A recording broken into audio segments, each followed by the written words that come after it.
Yeah. The National Industrial Court sitting in Lagos has asked parties in the case of hundreds of bank workers affected by the recapitalization exercise of 2006 to consider settling out of court. Justice Mustafa Tijani handed down the advice when the case came up for hearing today and adjourned further proceedings till March the 13th and 14th.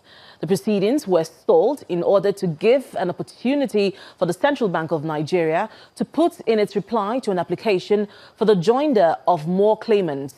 The bank workers are suing as claimants over the non-payment of their terminal benefits. The defendants in the suit are the CBN and the Nigerian Deposit Insurance Corporation, NDIC. Now we've been up and about trying to make them fulfill the promises they made when they were marketing that program to Nigerians, which is that every banker will be settled as per the agreement they had with their employers. This was made then by the central bank governor, Professor Charles Soludo, who was the governor at that time. But up until now, we've not been given anything. And several members of this group have died as we speak. And we want to even use this opportunity to call on the federal government, because we've been on television a number of times. We expect the president of the country, Buhari, with due respect to him, to please play a father's role here and intervene on our behalf. The National Assembly has resumed legislative business for the first time in 2019. The lawmakers, however, adjourned plenary in honor of a member of the House of Representatives, Abayomi Ayola, who died on December 30th, 2018, as well as late former President Shehu Shagari. The House of Representatives is to hold a valedictory session for the late president on the 17th of January 2019. Correspondent Terry Kumi reports. The National Assembly has just resumed from its 4-week recess. In the lower chamber, the Speaker of the House of Representatives reads a letter addressed to the House, notifying it of the death of a member.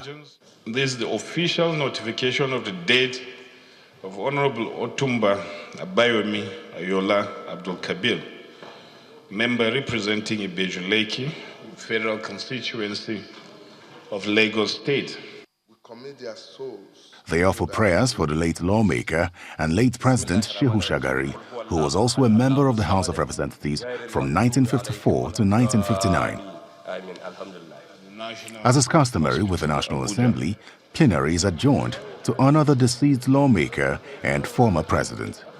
The House is expected to hold a valedictory session for the late president on the 17th of January 2019 and begin debate on the 2019 budget. In the upper chamber, Senate President Bukola Saraki is mindful of the closeness of the elections, but he pleads with his colleagues not to sacrifice legislative work on the altar of personal political aspirations. Although the political season has swung into full gear, it is my hope that we're able to get a bit of rest and some quiet time during the break, and that you have all recharged your batteries, ready to dive back into legislative work with renewed vigor. He also charges the electoral umpire INEC to ensure successful elections. INEC is encouraged to engage the parties and be transparent in its decision-making. It's important that people are assured of the Commission's resolve and commitment to credible elections. I wish to lay emphasis on the role of the judiciary in promoting justice and bringing respect to the country. If the judiciary is violated or eroded or otherwise, therefore, or brought in repute, so do the values attached to its role in a democracy. The Senate then observes a minute's silence and adjourns plenary, just like the House of Representatives, to honor the late Representative Abayomi Ayola and former President Shehu Shagari. May his gentle soul rest in perfect peace. Amen. The National Assembly is resuming just about a month away from the 2019 elections, and political activities are at fever pitch. Terry Ikumi, Channels Television News. And that's all from Abuja. Back to you, Joma. Thanks a lot, Linda. The development of African states is achievable if short and long-term projections are followed through. And that's the view of the Ogun State Governor, Ibikunle Amosun, during his senatorial campaign tour to council wards at the Obafemi Owode local government area of the state. Now, he's also seeking the support for President Muhammadu Buhari's re-election. It's a loud welcome for Governor Ibikunle Amosun of Ogun State as he visits Owode-Egba community, the headquarters of Obafemi Owode local government area of the state. It's few minutes before 11 p.m., but residents are still awake to receive Governor Amosun, who is here to seek their support for his ambition to represent Ogun Central Senatorial District at Senate. pé tó bá jẹ́ aago kan òru náà bá dé ó máa bá wa níbí ìfẹ́ ta ní sí wọn ni wípé bó ṣe ń tún gbogbo ìlú ṣe tó ń tún títì ṣe ó tẹ́ wa lọ́rùn. torí pé èèyàn tó bá ti ṣe dáadáa àfikà sì tún rán síwájú sí i kó tún lè bá wa ṣe dáadáa àmọ́ pé tá a bá rán wọn síwájú wọn á tún rántí wa ń bí.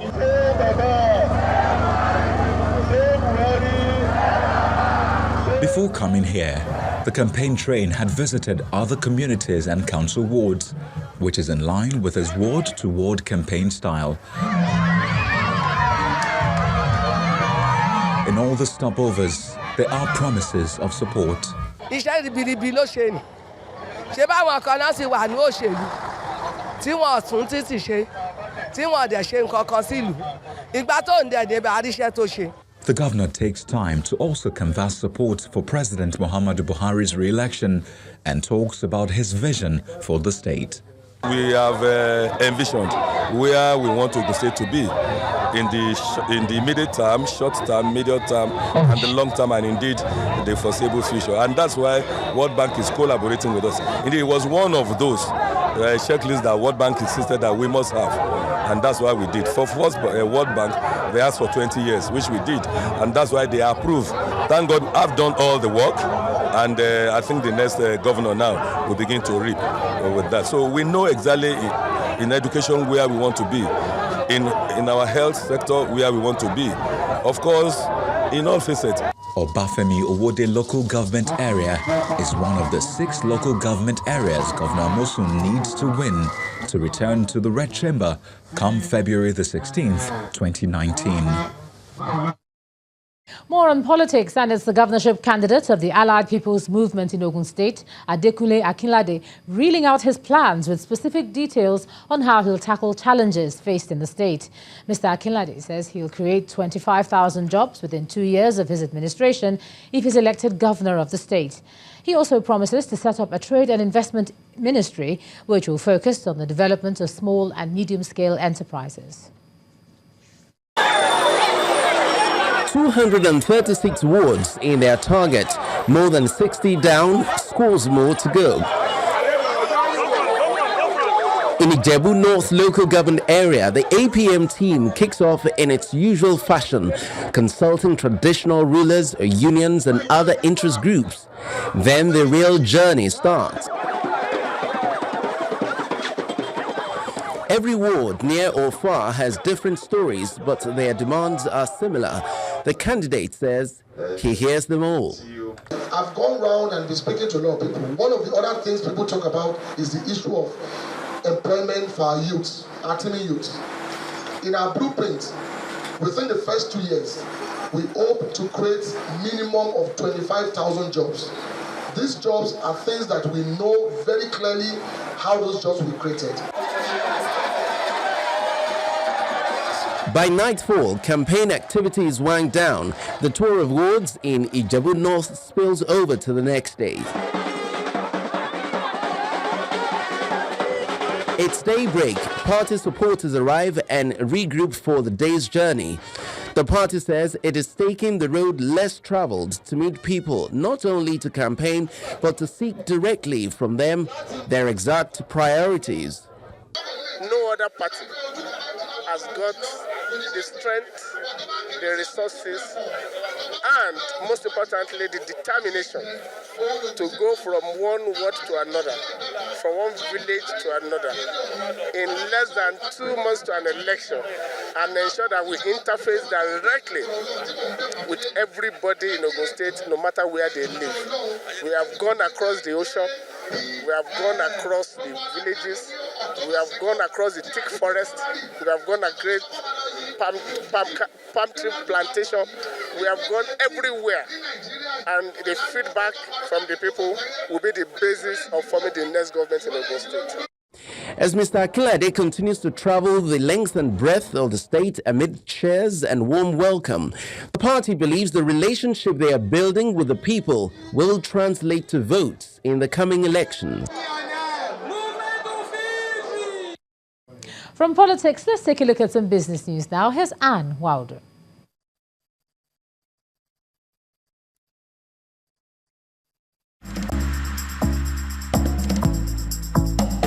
You First. First Bank.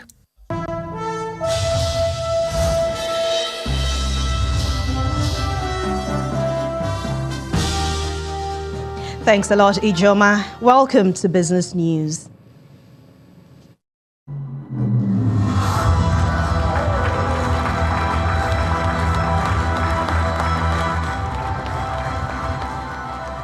And that's how the market opened on the London Stock Exchange today, January the 16th. It marks the official launch of the 2019 edition of the Companies to Inspire Africa report, put together by the exchange, home to 110 African companies with a total market capitalization of nearly $200 billion. The year, a total of 360 African companies were recognized for their innovation and creativity in doing business, promoting trade, best practices and standards.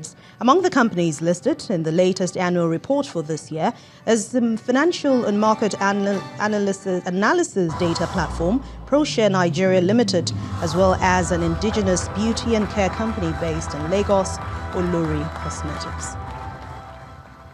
The Director General of the Budget Office of the Federation, Mr. Ben Akabueze, is proposing an amendment for the nation's public procurement law with a view to making it more efficient. At a meeting organized by the Abuja Chamber of Commerce and Industry on the 2019 budget, Mr. Akabueze criticized the 15% contract cost provision often used to mobilize contractors. The ACCI President Adetokunbo Kayode, on his part, called on government to make a budget process more inclusive. He says the current situation where the private sector that accounts for about 80% of the economy is not consulted during the budget formulation stage has to be looked into.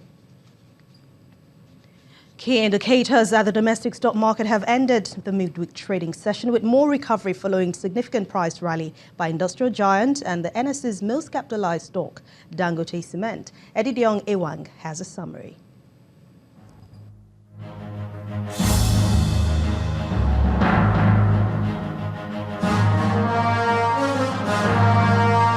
Thanks, Anne, and welcome to the Stock Market Report.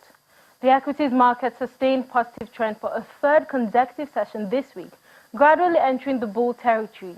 The all-share index ended midweek session higher by 1.07%, while total value of listed equities went up by 121 billion, but within the 11 trillion naira level.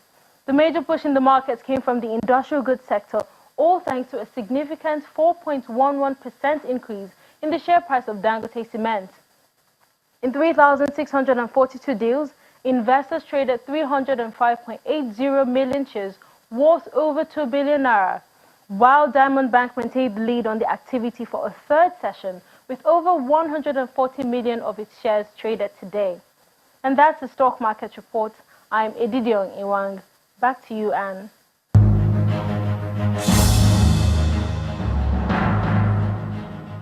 Thank you, Edidiong. While global markets have also ended midweek trading session on a high note, investors are cheering strong quarterly earnings from major stocks quarterly earnings at the major bank line Goldman Sachs and Bank of America. But let's find out how all of them traded at the close of business.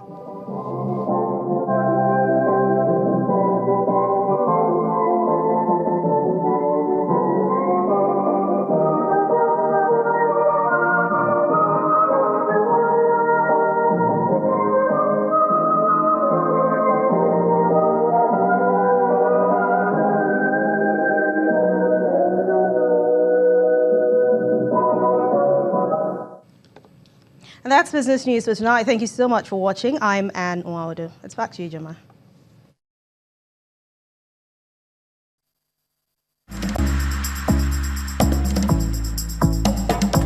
first. First Bank. Thanks a lot, Anne. Still ahead on the news at 10, World Boxing Council officially orders Deontay Wilder and Tyson Fury to agree a rematch following their split decision draw last December. That's all sports. Do stay with us.